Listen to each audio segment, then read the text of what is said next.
Hello. आज के इस वीडियो में हम क्रॉस प्रोडक्ट के बारे में बात करेंगे कि दो वेक्टर का क्रॉस प्रोडक्ट या फिर दो वेक्टर का वेक्टर प्रोडक्ट कैसे करते हैं। मतलब अपना सदिश गुणा करना हो दो वेक्टर का तो कैसे करते हैं उसके बारे में बात करेंगे। ठीक है, तो चलते हैं वीडियो को स्टार्ट करते हैं। If two vector A and B are two vectors हैं देन देयर वेक्टर प्रोडक्ट अर्थात दोनों का वेक्टर प्रोडक्ट कैसे लिखते हैं, ए क्रॉस बी से लिखते हैं, इज गिवन एज सी से दिया जाता है। मानो चलो दोनों वेक्टर का वेक्टर प्रोडक्ट किसके बराबर है, सी के बराबर है। इसको कैसे डिफाइन करेंगे, सी बराबर a cross b is equal to a का magnitude b magnitude sine theta, और यहाँ पर एक वेक्टर और लेना है मुझे एन कैप, क्योंकि ए डॉट बी की ए क्रॉस बी किसके बराबर होना चाहिए, वेक्टर आना चाहिए। और यहाँ पर एन कैप क्या है, एक यूनिट वेक्टर है। देखिए एक बार, n is a unit vector perpendicular to the plane of a and b। मतलब जिस प्लेन में a और b होंगे उस प्लेन के परपेंडिकुलर डायरेक्शन में क्या होगा, n कैप होगा। जैसे देख सकते हैं यहाँ पर, यदि मैंने देखिए एक बार, यदि x ये x डायरेक्शन ये y, यदि a और b x y प्लेन में है, इसको a ले लेता हूँ इसको b, यदि a और b x y प्लेन में है और दोनों के बीच का एंगल थीटा है, जो एन कैप की दिशा होगी, एन कैप की दिशा किसके अलोंग हो जाएगी, एन कैप की दिशा जेड एक्सिस के अलोंग होगी। ठीक है, जेड एक्सिस के अलोंग होगी।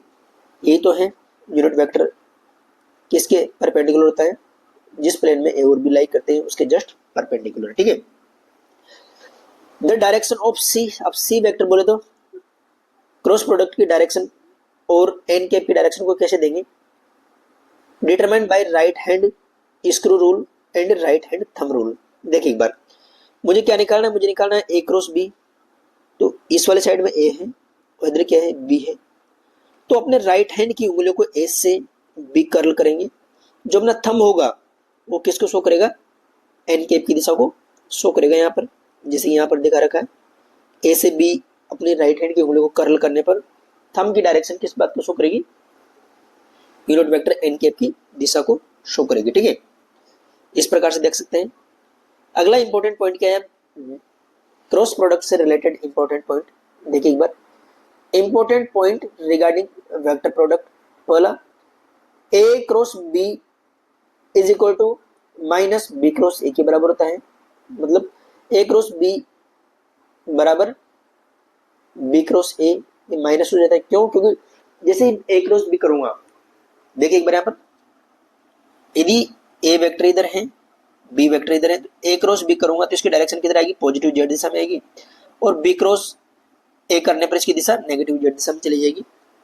जी वास्तव यहाँ पर लिखा अपन ने, the magnitude of cross product of two parallel vector, दो पैरेलल वेक्टर का क्रॉस प्रोडक्ट जीरो होता है। क्यों, क्योंकि दोनों के बीच का एंगल कितना होता है, 0 डिग्री होता है। और यहाँ पर a cross b is equal to a b sine theta, theta बराबर 0 रखने पर ए क्रॉस बी कितना हो जाएगा, 0 हो जाएगा। ठीक है, यदि दो वेक्टर पैरेलल हैं तो उनका dot product sorry cross product क्या होगा, 0 होगा।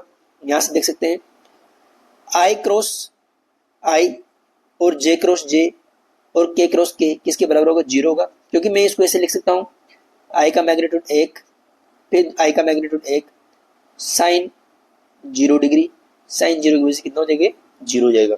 तो मैं कह सकता हूं यदि सिमिलर यूनिट वेक्टर का मुझे क्रॉस प्रोडक्ट लेना है तो उनका क्रॉस प्रोडक्ट क्या होता है, 0 के बराबर होता है, जैसे कि यहाँ पर शो कर रखा है।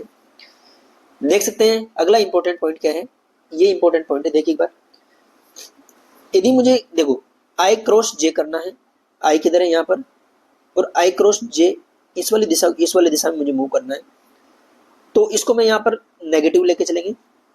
ठीक है, ये आई क्रॉस जे, या फिर इसको विपरीत यहाँ पर इसको कट कर दो आप, इसको मेरे अनुसार लेके चले तो वो बेस्ट रहेगा। देखिए एक बार,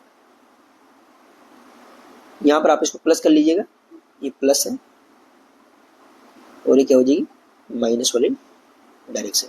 देखिए एक बार, यदि मुझे अच्छा ठीक है, चलो कोई बात नहीं, पहले वाली डायरेक्शन सही है, मुझे तो एबीसीडी को लेकर चलना है। यदि आई से मुझे जे का क्रॉस प्रोडक्ट लेना है, आई से जे का क्रॉस प्रोडक्ट लेना है, तो तो ये किसके बराबर होगा, माइनस जे क्रॉस आई के बराबर, और ये किसके बराबर होगा, पॉजिटिव के बराबर। यदि मुझे जे से के का प्रोडक्ट क्रॉस प्रोडक्ट लेना है, जे से के का, ये किसके बराबर होगा, माइनस के क्रॉस जे के बराबर, और ये आई के बराबर होगा। सिमिलरली के क्रॉस आई करना है मुझे, तो माइनस आई क्रॉस के, और ये किसके बराबर होगा, ये जे के बराबर होगा। जस्ट इसके विपरीत दिशा, इस वाली दिशा के विपरीत जो भी दिशा लूंगा, उल्टी दिशा, तो क्या हो जाएगा, नेगेटिव आ जाएगा। इस टाइप से आप देख सकते हो यहाँ पर, ठीक है। अगला इंपॉर्टेंट पॉइंट देखिए एक बार यहाँ पर क्या है, देखिए दो वेक्टर दे रखे हैं, एक ए वेक्टर है a1 i cap, b1 j cap, c1 k cap, and दूसरा vector b a2 i cap, b2 j cap, c2 k cap. यदि मुझे इसको डॉट प्रोडक्ट लेना, क्रॉस प्रोडक्ट लेना है, तो इनको डिटरमिनेंट में पुट करेंगे, देखो डिटरमिनेंट होती है, देखिए एक बार i j k, क्योंकि वेक्टर क्वांटिटी आनी चाहिए। सबसे पहले क्या है, a, तो a के कोएफिशिएंट रखेंगे, जितने भी i के नीचे i का कोएफिशिएंट, j के नीचे j का कोएफिशिएंट, और k के नीचे k का कोएफिशिएंट, a वेक्टर के कोएफिशिएंट रखे मैंने यहाँ पर। फिर क्या है, b है, तो b के सारे कोएफिशिएंट रखेंगे, i के नीचे i का कोएफिशिएंट, j के नीचे j का कोएफिशिएंट, और k के नीचे k का कोएफिशिएंट, ठीक है। अब इस मैट्रिक्स को कैसे ओपन करते हैं, इधर देख लीजिएगा एक बार, क्या हो जाएगा इसका हो जाएगा, देखो एक बार, सबसे पहले किस किस को मल्टीप्लाई करेंगे, देखिए ध्यान से देखिए एक बार, सबसे पहले करेंगे किसको, आई वाली रो को बंद करेंगे, और इन दोनों को ऐसे और ऐसे मल्टीप्लाई करेंगे, तो क्या हो जाएगा, देखिए एक बार यहाँ पर, b1 c2 minus b2 c1, किसको, i के साथ i के, माइनस, अब क्या करेंगे, कौन सी वाली i वाली टर्म्स रख रही है, तो i वाली रो को और कॉलम को क्लोज करेंगे, जो बचेगा उसको क्रॉस प्रोडक्ट करेंगे, तो क्या क्या हो जाएगा, देखिए एक बार यहाँ पर, ये हो जाएगा a1 c2 minus a2 c1 plus के वाली टर्म्स बच गई। तो फिर क्या करेंगे, के वाली रो और कॉलम को बंद करेंगे, और इनका क्रॉस प्रोडक्ट करेंगे आपस में, तो क्या हो जाएगा क्रॉस प्रोडक्ट में, देखिए एक बार, a1 b2 minus a2 b1 के बराबर हो जाएगा। यहाँ पर माइनस का साइन नहीं लेना है आपको, ठीक है, अपनी मर्जी से प्लस ना कर ले, यहाँ पर माइनस का चिन्ह आता है यहाँ पर, ठीक है। इस प्रकार से मैट्रिक्स को अपन क्या करते हैं, ओपन करते हैं।